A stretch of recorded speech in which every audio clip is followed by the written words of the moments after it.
বাংলায় যে জিহাদিরা ঘুরে বেড়াচ্ছে তা আগেই বলেছিল বিরোধীরা।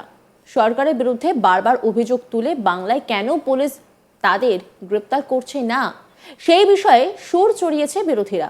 এবার কসবায় নাকি রোহিঙ্গা রয়েছে, এই অভিযোগ শোনা গেল শুভেন্দু অধিকারী গলায়। কসবায় পাড়ায় পাড়ায় নাকি রোহিঙ্গা ছেয়ে গিয়েছে, এই অভিযোগ সামনে এনে রোহিঙ্গা বস্তি নিয়ে রীতিমতো বোমা ফাটালেন শুভেন্দু অধিকারী। তিনি একেবারে কসবার সুলতান বস্তির উদাহরণ তুলে রীতিমতো রোহিঙ্গা নিয়ে রাজ্য সরকারকে কাঠগড়ায় দাঁড় করালেন। একই সঙ্গে হিন্দুদের কাছে মুখ্যমন্ত্রী প্রশ্নচিহ্ন হয়ে গিয়েছেন বলেও অভিযোগ করেছেন তিনি আরো বলেন লাইনে এসে গিয়েছেন। কি বলেছেন তিনি শোনাবো আপনাদের। আমেরিকায় যেমন একদম বহিরাগতদের খাদাচ্ছে অবৈধদের, এই বাংলায় যে পাড়ায় পাড়ায় রোহিঙ্গা ঢুকে আছে। আপনার বাড়ির পাশে কসবায় সুলতান বস্তি,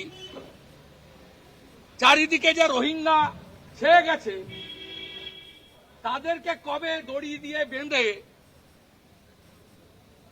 মায়ানমারে নামিয়ে দিয়ে আসবেন, না কক্সবাজারে ফেলে দিয়ে আসবেন, না সিলেট চট্টগ্রামে গিয়ে তাদেরকে নামাবেন, তার উল্লেখ থাকবে।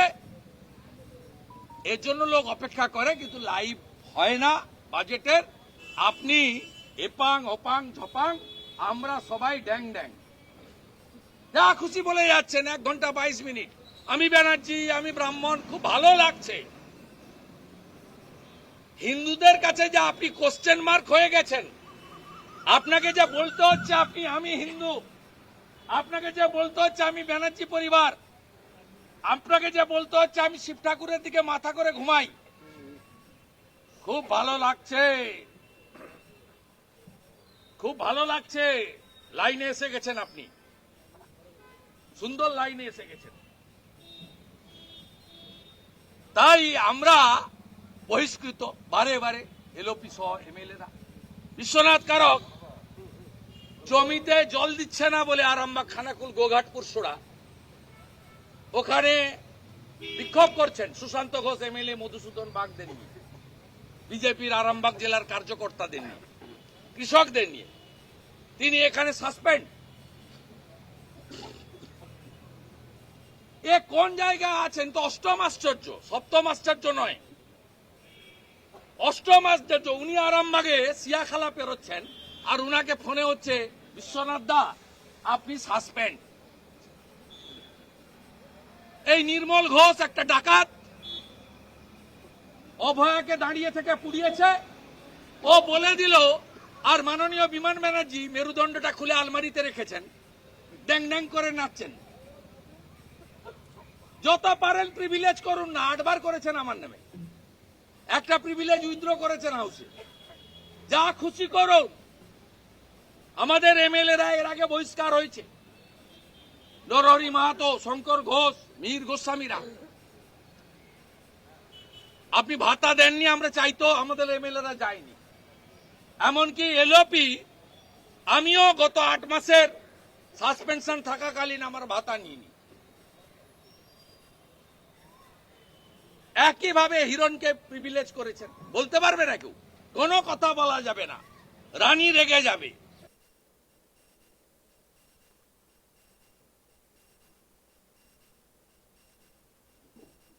প্রয়াগের কুম্ভ মেলাকে বিধানসভায় মৃত্যু কুম্ভ বলে উল্লেখ করা থেকে শুরু করে হিন্দুদের নিয়ে নানা মন্তব্য করে মুখ্যমন্ত্রীর বিরুদ্ধে এবার শুভেন্দু অধিকারী বিজেপি বিধায়কদের নিয়ে সদলবলে রাজভবনে হাজির।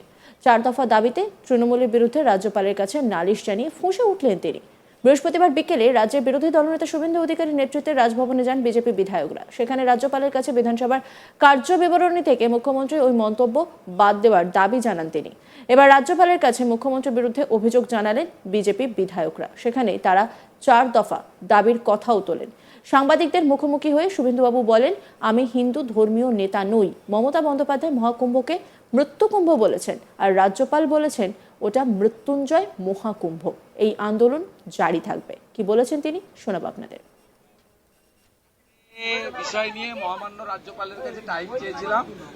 তিনি তার ব্যস্ত শিডিউলের থেকে আমাদের 4টের সময় টাইম দিয়েছিলাম, আমরা 4:10 এসেছি। তিনি তার বক্তব্য অন রেকর্ড তিনি আমাদের বিষয়গুলোর উপর বক্তব্য রেখেছেন, আমাদের রিপ্রেজেন্টেশন নিয়েছেন এবং দেখনা হয় সোচনা হয় ছেড়ে তিনি বলেছেন গভর্নরকে আন্ডার এস্টিমেট করার দরকার নেই, গভর্নর অ্যাকশনও নিতে পারে। তাই এগুলো তিনি যা বলার তার কথা তো অলরেডি আপনারা পেয়েছেন বা পেয়ে যাবেন। উনি অন রেকর্ড বলেছেন, সবার সামনে বলেছেন। আমাদের চারটে বিষয় আমরা এখানে তুলেছি। একটা হচ্ছে যারা পুণ্যস্নান করেছেন সে সংখ্যাটাও কম না, 50 কোটির উপরে। তার বাইরেও যে হিন্দু আছে 100 কোটিরও উপরে, গোটা পৃথিবীর সনাতন, তাদের আস্থায় আঘাত দিয়ে মৃত্যু শব্দ ব্যবহার করে মাননীয় মুখ্যমন্ত্রী বিধানসভার মতো গৌরবের পীঠস্থান, ঐতিহ্যের পীঠস্থান, মর্যাদার পীঠস্থানে মৃত্যু কুম্ভটা যে রেকর্ড করিয়ে দিয়ে গেলেন, কেউ চিরদিন থাকবে না, বিধানসভার রেকর্ডে এটা থাকবে।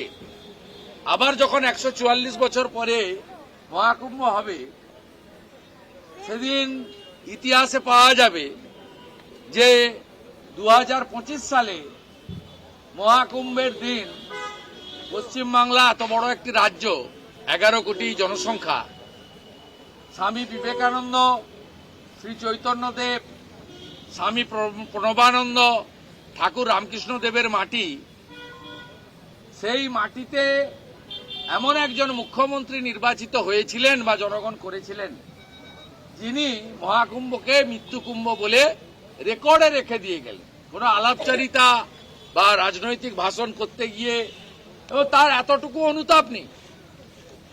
যদি ভুল করেও বেরিয়ে গিয়ে থাকে, সেটা প্রত্যাহার করার কি আছে? এটা তো বিজেপি বা কোনো রাজনৈতিক দল বা বিরোধী দলনেতা বা কোনো এমএলএ বা বিজেপির কোনো নেতার কাছে বা রাষ্ট্রবাদী সংগঠন, সনাতন সংগঠনের কাছে আত্মসমর্পণ নয়। সমগ্র হিন্দু কমিউনিটির উপরে আপনি আঘাত করলেন।